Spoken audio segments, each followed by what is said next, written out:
Hey, check this out right now. I'm going to show you a video. I just recorded it with David Tal. He was in studio. We're going to talk about the problem from the north and the south and the east.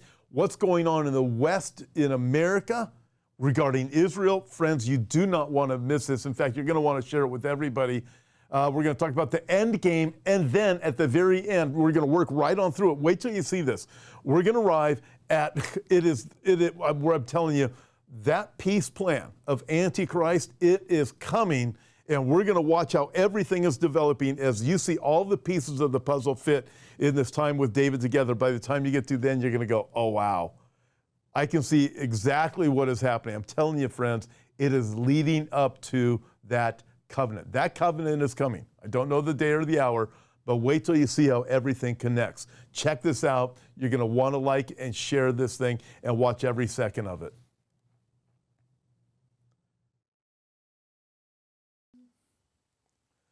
Welcome everybody to Hope for Our Times. We have just a special video for you right now, and this is something that you really need to see and hear every word. It's something you're going to want to share with all of your friends, and so let's get ready to roll. We're going to be visiting Israel with my friend David Tal, who's here in the studio with me. He's come from Israel to California, and just a reminder, don't forget to like and subscribe. It really helps us when you do those things to be able to get the word out and share also. But David, we're going to be talking about a few things. I want to ask you about the day after, what's going to happen? What's the plan going forward? And we're going to get into right now, before we get to what's the plan going forward. I mean, there's so much hatred towards Israel right now and the Jews. But I want to ask you, we're going to start north, south, the trouble from the north, trouble from the south, east, and what is going on in the west. So David, by the way, is from Balagon Connection. Make sure, and we have these shirts available too, which we'll get into in a minute, because all of the proceeds, 100% of the proceeds from the shirts go to support the ministry, getting the truth out there. Hope for Our Times doesn't get 1 penny off it, but you can get it through Hope for Our Times. And all of the proceeds go to Gihon Springs and Balagon Connection. So we're going to get into that. And but right now, let's start north, south, east, west. Well, first of all, I'm glad to be here again, and it's amazing that what's going on in Israel, and I have to tell you, I feel really weird being on this side. I mean, I feel bad that I'm not on the back of a tank in Gaza right now.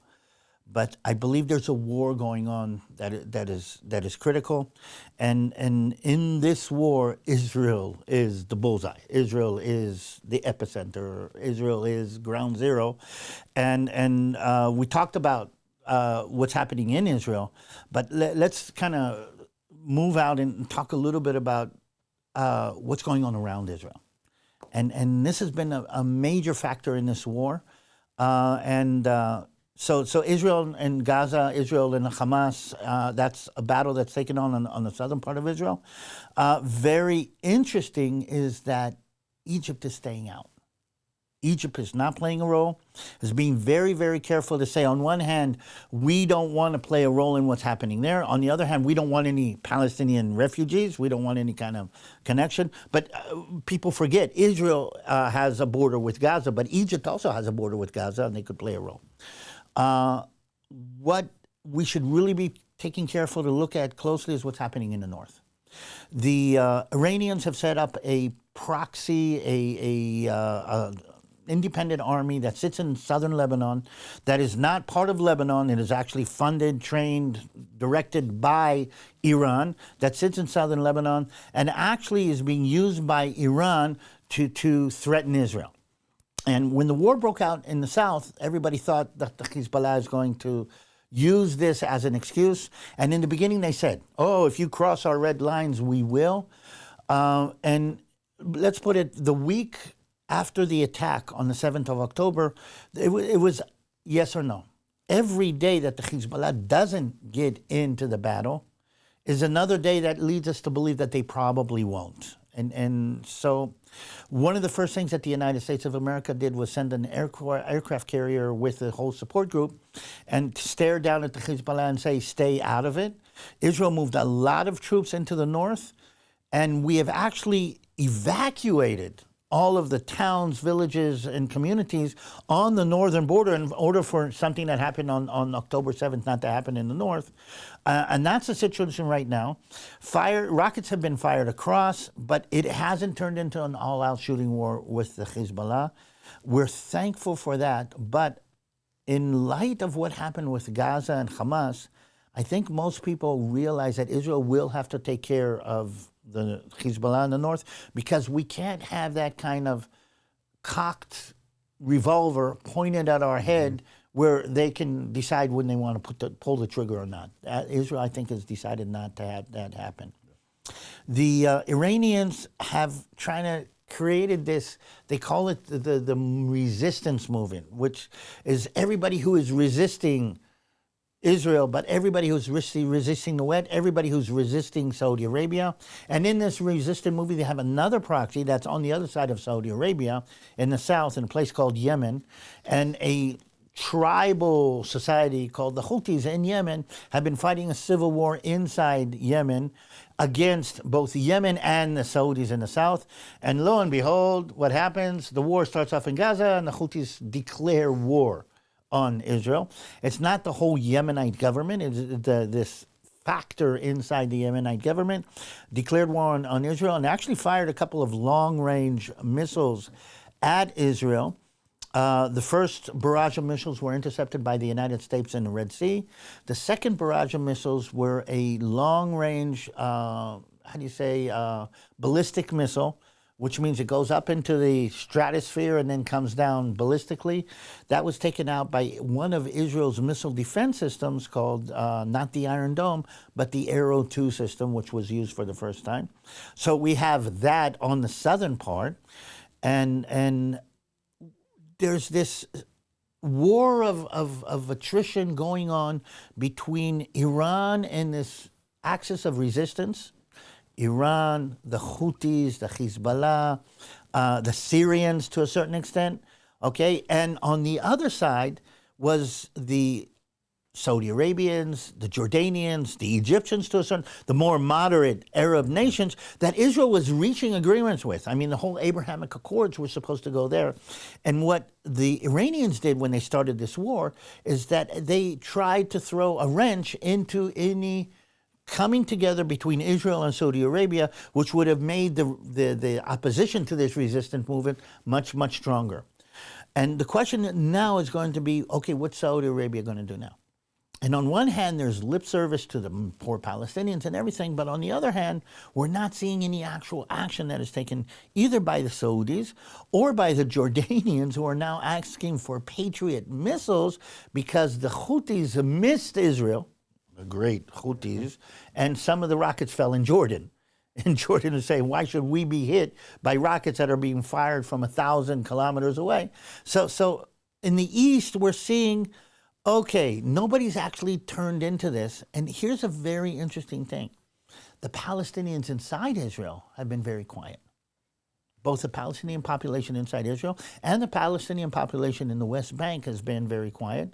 We were worried about that. So on the whole, that has allowed Israel to concentrate all of its attention to what's going on in Gaza. Okay. So that's north, south, east, and west is the big question about what's going to happen. Which I want to get to the west. I want to ask you about the day after in just a second. But I look at, I've been to Israel with you many times. I understand the layout of what you would call Judea and Samaria. Most of the world calls it the West Bank. But I have, in my mind, I look at some of the things I'm reading about although it's quiet, I'm reading reports about planning going on inside those areas of Judea, for example.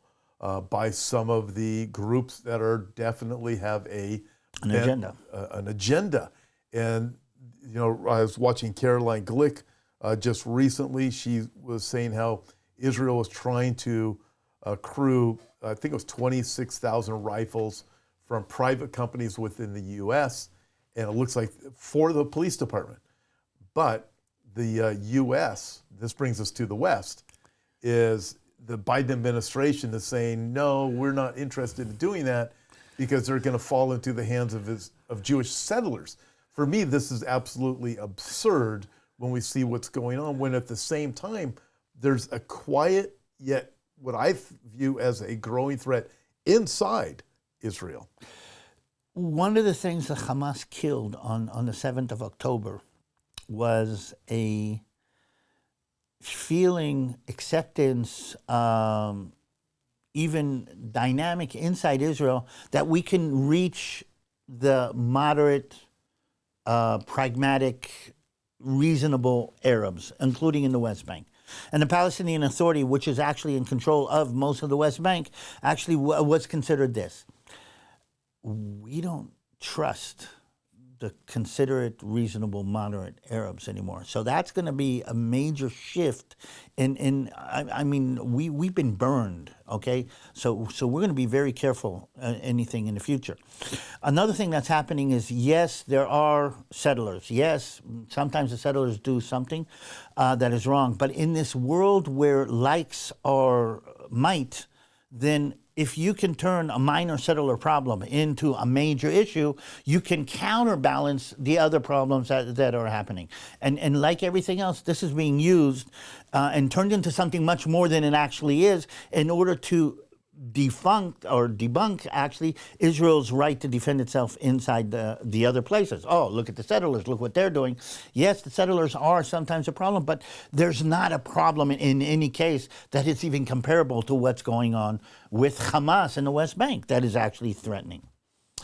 And that brings us to the West. And the West on itself and the United States of America as a representative, okay, is finding it very easy to buy into the deceitful narrative that is being propaganded by the Arabs.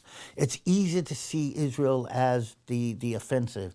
It's easy to see Israel as the colonialist. It's easy to see Israel as the whites in the black on white war, which is kind of ludicrous because most Israelis are Middle Eastern. Yeah, dark skin, Middle Eastern. How did we turn into the boogeyman? It's college campuses. Barack Obama. I mean, he's become very outspoken against Israel, pro Hamas. It's been absolutely awful. So you have college campuses. You have a lot of things that are coming out of the current Biden administration. No matter what, I can say this. You don't have to say it, but I can see it. And I'll tell you something else that has happened is the effect of wokeism, where here in America, you witnessed from over in Israel how all of a sudden a man can be a woman if he wants to, a woman can be a man, and there's a million different genders, and you have these oppressed people. So what we had here in America, you saw the Black Lives Matter movement, all these different things. So it's, these people are oppressed, therefore the bad people are here. And so that same narrative is being spun here against Israel. Oh, those poor Palestinians. Okay. It's part of the wokeism. It's a doctrine. It's a religion. Well, I call it the victimhood culture. Okay, where in the Western culture has become a victimhood culture. I mean, the most important thing for a person to be is a victim. And we respect the victims. We like when the victimhood overlaps, called intersectionality. Okay, we like that when somebody is complaining about something, we're very, very soft on feeling empathy towards these victims. So if whoever manages to convey himself as the victim, then they receive the support. And here's the thing. It used to be the support of the fringe elements, the blue-haired ladies and the Karens of the world. That support or that victimhood narrative has spread from the colleges to a vast majority of the United States. Two things about the victimhood mentality. The main aspect of the victimhood mentality, why it's so seductive to many people, is if you're a victim, you are not responsible. So victimhood kind of gives you a get-out-of-jail-free card from responsibility for what happens in your culture, in your life, in your community. So if I can say I'm a victim, then I'm not responsible for what is happening. One. So everybody really, really likes that. And if you're not responsible, then you should be supported. I mean, okay, if I'm a victim, why go to work? I mean, I'm a victim, I can't go to work. Support me. Or if I'm a victim and I don't like the way people are treating me, so make sure everybody treats me accordingly and uses my correct pronouns, because otherwise I'm going to be very, very obstruct. So victimhood, and here's the thing. The Arabs very keenly, and I think probably with the help of people who know how to do this very well, have managed to plug in to the victimhood narrative. They're the victims. Israel was a victim after October 7th for about 2 days. But very quickly, the Arabs turned the victimhood back on. And when you're a victim, you have no responsibility. So if they're the victims, so what if they killed 1,400 people? If they're the victims, so what if they raped women? They're breaking out. If they're the victims, they can't be held responsible for anything that they do. And because a large segment of your culture, your society, your population has bought into this victimhood narrative, your politicians are looking to support the victims. And that's playing out. The politicians will just listen to whatever the loudest group is. Right now, the loudest group is anti-Israel. David, I want to ask you about the day after in just a second, which I think our viewers really need to hear that. But before we go there, I want to just encourage everybody, listen, make sure that you check out David's YouTube channel. It's called The Balagan Connection. And it's a war on truth that we're fighting. And David's going everywhere he possibly can to be able to get the truth out there here. And if you know other people where David might be welcome to speak at, please let us know. But we need to get the word out. And with that, we do have these shirts that are available. They're called the Balagan Connection shirts. And 100% of the proceeds for the shirts go to support the ministry of the Balagan Connection and Gihon Springs also.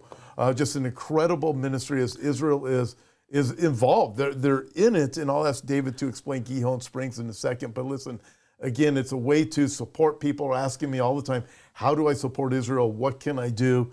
And I know you guys love the Bible. You love Israel. You guys get it.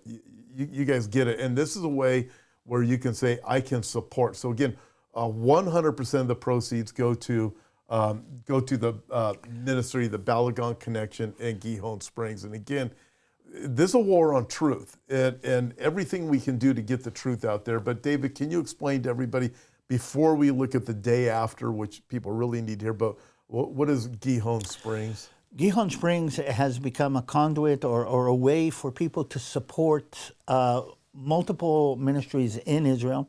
The Balagan Connection is one of them. Netiva does work with young soldiers, young Christian believing soldiers inside Israel, a pro-life ministry inside Israel. So you donate to one of these ministries through the Balagan Connection. And again, the Balagan Connection is making sure we supplied body armor to a military unit that was called up and didn't have enough.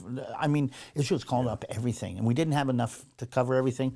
A lot of donators and suppliers have been donating, and just today I got a message that a unit that we've been kind of working on to got their, bulletproof vests and are getting ready to go into battle.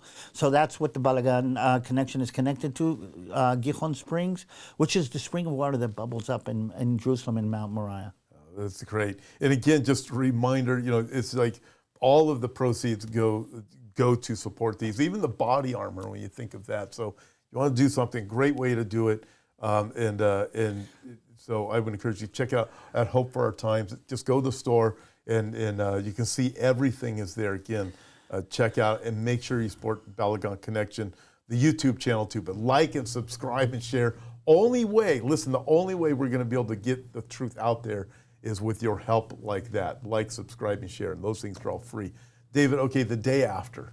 What's this look like? We know there's a problem with the West, with the media, with the narrative that's coming from the government, the schools. We see Hezbollah, the Houthis in Yemen. We have the problems on the east, You got the problems with Iran. There's problems everywhere. Israel's surrounded by them, but they're in Gaza right now, dealing with Hamas. What happens the day after? What happens when? Well, the interesting thing about what we're hearing more and more is that everybody's realized Israel's going to finish off the Hamas. I mean, it's a matter of a week, 2 weeks, whatever. It's going to be, and everybody's asking, okay, what are you going to do? I mean, you've finished off. All of the tunnels are blown up. All of the rockets are taken away, and the Hamas, which was a de facto government of the 2.5 million people in Gaza, will not exist as a political entity or as a military entity. So first of all, you have to understand that the idea of the Hamas, the jihadi fundamentalist idea that has actually been watered and treated and grown inside Gaza, is not going to disappear. And what's happening now is not going to make people like Israel anymore. So there's a lot of maneuvering going on right now between America, Egypt, Israel, probably Jordan, Saudi Arabia. Okay, what do we want to happen the day after? And I think most of the people realize that there's going to have to be some kind of military control Israel. I mean, again, we cannot allow this cocked revolver to sit on the other side of the border pointing at our heads anymore. That's not going to happen. So Israel's going to make sure that what happens in Gaza is not going to be any military. Israel would give Gaza to the Egyptians tomorrow. We would love them to take it over. Israel would probably give Gaza to the Palestinian Authority tomorrow. By the way, I don't know if you remember, the Palestinian Authority was kicked off in a war between Hamas and the PA back in 2007. So it looks like some kind of Palestinian Authority element, maybe with some concentration, conglomeration of different Arab powers, maybe even some of the Western powers, would take over the administration of Gaza. Israel will keep some kind of military or security control over Gaza. And I'm going to say this, and what I'm hearing in Israel more and more is, okay, we got it, but we have to solve the problem. And solving the problem is, defeating Hamas is only going to be half of it. And I think very truthfully, and this is what I've been pushing on this side, and I'm kind of interested to hear what you would think. When the United States of America defeated Nazi Germany in World War II, or for another example, Imperial Japan at the end of Nazi, the United States of America said, okay, we're going to have to stay here for a while to make sure, this, but was very much for rebuilding both Germany and Imperial Japan after World War II. I think Israel would be for helping the Palestinians rebuild a viable society that is not based on this jihadi, we need to kill everybody kind of mentality. And if the world got behind that, that might work. Now, how that ties into end-time prophecy is very interesting, because there has to be peace. Yes, there does. And I was going to say, if you wanted me to tie it in, I could easily tie it in, because this is what I've been saying since day one, as I've been doing these videos, live streams, and so forth. I've been warning people, this will develop into some type of peace and security agreement. I know it's going to go really bad, but at the outset, it's going to seem wonderful to all of the media. It'll seem wonderful to the right. It's going to seem wonderful to the left. Everybody's going to be saying how great this is. I know it will be a lie, because I've read Isaiah 28. I've read Daniel chapter 9. I've read the words of Jesus, Matthew chapter 24. So, but it has to go there, because what Ezekiel tells us also. So I know it's moving in that direction, and people will be shouting, we finally have arrived. We've got a solution. Yeah, but here's the warning, everybody. Paul wrote, 1 Thessalonians chapter 5, don't miss it. When they say peace and security, then sudden destruction comes. Listen, it is all going that way. And the peace and security isn't just verbal. It's we finally have arrived. And it's centered on Israel and Jerusalem. And David, I have no doubt that's exactly where it's going. In the way you painted the picture, how are they going to do this? Get through Gaza? It's going to be world leaders that are all going to say, okay, we can do this. And I believe Israel's going to be put into a very difficult spot. But there's going to be the willing politicians that are going to say, this is a good idea, but it's going to be a lay down your arms. And here's the reality of it. We watch anti-Semitism all over the world exploding. So what's been exposed, Jesus himself said, out of the abundance of the heart, the mouth speaks. So even if this anti-Semitism is quieted down, it's in the hearts. It's been bred into college students and universities. It's been bred through the media. It's been exported throughout the world, and it's in the heart of people living in Israel. So unless a person is changed on the inside, it's there. So it will be a false peace that's going to be entered into. It's going to come eventually at the heels of what's happening right now. We can see it happening. But maybe just to add on one thing that I kind of was doing a podcast a little while ago, and you open up, 2 Timothy chapter 4, and it says, because their ears are itching, they're going to create false teachers, that they're not going to follow sound doctrine. They need false teachers. And the false teachers now have professorships in most of the universities in the United States, and that's going in a certain direction. And I'll say this: you don't have to say it. And churches have raised up false teachers. That passage is primarily directed at the church, which is interesting. And where it says they won't endure sound doctrine, it literally means they will not put up with the truth. In fact, I deal with that in my new book, that aspect of it. Listen, David, thank you for joining me. And everyone, both David and myself, will be at Brandon Holthouse Conference. You can check it out on the website. Just go to events there. We'll both be there Saturday, November 18th. I hope that you can join us. All of the proceeds from Brandon's conference, every bit of the proceeds are also going to support an organization in Israel. So don't forget that. Right here, you can get the Balagan shirt to support. 100% of the proceeds go to support even buying body armor for soldiers over in Israel and so forth. So, and to get the truth out through David's podcast. So go there, and then Brandon's, if you can't join in person, you can live stream. 100% of the proceeds of Brandon's also go to support Israel too. So great opportunity to support Israel. And thank you everybody for joining us. David, any final words for everybody? Well, just like the deception is going viral, help the truth go viral. Hope for Our Times, the Balagan Connection.